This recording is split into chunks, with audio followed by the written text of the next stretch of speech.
All right, Shalom Rastafari. We're going through a couple of books right here. This is one interesting ancient myth and legend of ancient Israel. Right, and this is some old collection of books right here. And remember we was talking about the Talmud and some of the rabbinical stories. And a lot of it we know really originate from the Ethiopic, like the Kibbuth and the Gas, Queen of Sheba, only son Menelik, and even the book of Enoch and the book of Jubilees, only in the Ethiopic. So anyway, this particular book is interesting. It's basically some of the rabbinical, what's known as the rabbinical stories, or the extra biblical, some say extra biblical stories. But in ancient times, people knew these stories, like the Book of Enoch, the Ethiopic Book of Enoch, and like Jubilees. So we see in our own root enough truth. But now here, this is where a lot of the Jews, the modern European Jews, this is like based on a lot of their preserved Texas Receptus, the text that, quote, they have received. You know what I mean? And we can compare that with Ethiopic Book of Enoch, so forth and so on. So here to sum up Moses, right?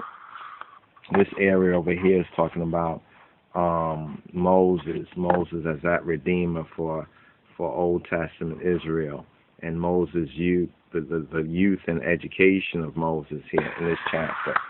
Then we have this chapter right here, and Moses as the king of Ethiopia.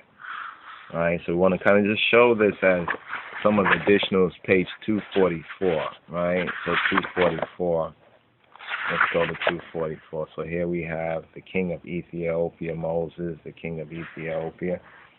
Right here, Moses, the king of Ethiopia. So this is now speaking about the war between Ethiopia and Aram, right? Aram, or Mesopotamia, or Syria, or what we call modern Iraq and Iran, that area. Now, Kikanos, right? Kikanos was king of Ethiopia, as you see right here. Right now, this is interesting because Balaam or Balaam was appointed regent.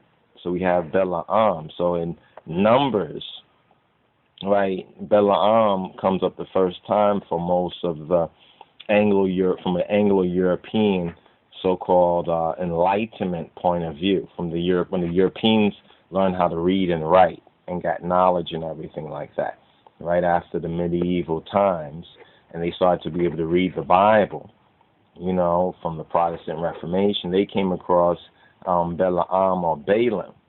But not even the Jews or the European Jews, they understood this story even more so because of the Ethiopian, the Hebrew connection. So we're going to get into that as well. Samaria, remember those into Samaria.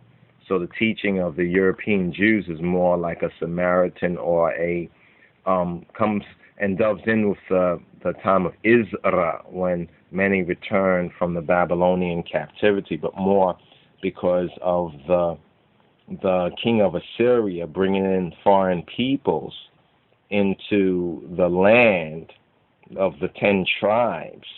This is how we get the other Jews, or the European Jews, right, and that other form of Judaism, right? But we'll go into that hopefully a little bit more. But here we have Balaam, right? Then it says the treachery of the wizard. So he was a wizard or magician or a scientist. We'll call it today like a scientist, right? Then we have the impregnable city, or Saba, right? Saba, the poisonous serpents, or Yemen, if we look over there, the poisonous serpents, or the seraphim, right? The return of Kikanos, right? The long siege, there was a long siege, the arrival of Moses, the majestic stranger.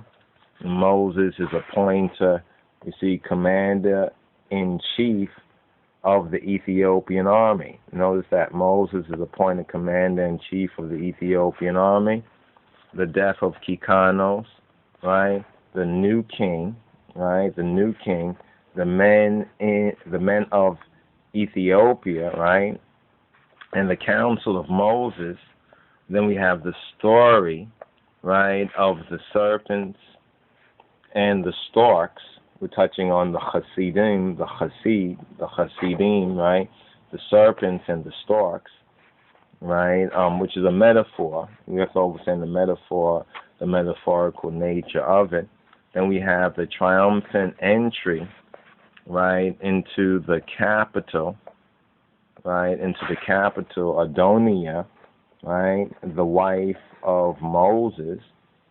Right, so remember when we talk about Moses had 2 wives, and the Midianite, and then we have the Ethiopian, Sipata, right? So we have the rebellion of the men of Aram. This is where we get Aramaic, Aramawi, from an Ethiopic perspective, would be heathenish or foreign, Feringe or Gentile, from an Ethiopian perspective, right? So we have Moses ruling over Ethiopia, right? The jealous nobles, right? The nobles being jealous, the speech of, because he's a Hebrew, so the Ethiopian Hebrew connection even here, the speech of the queen, right?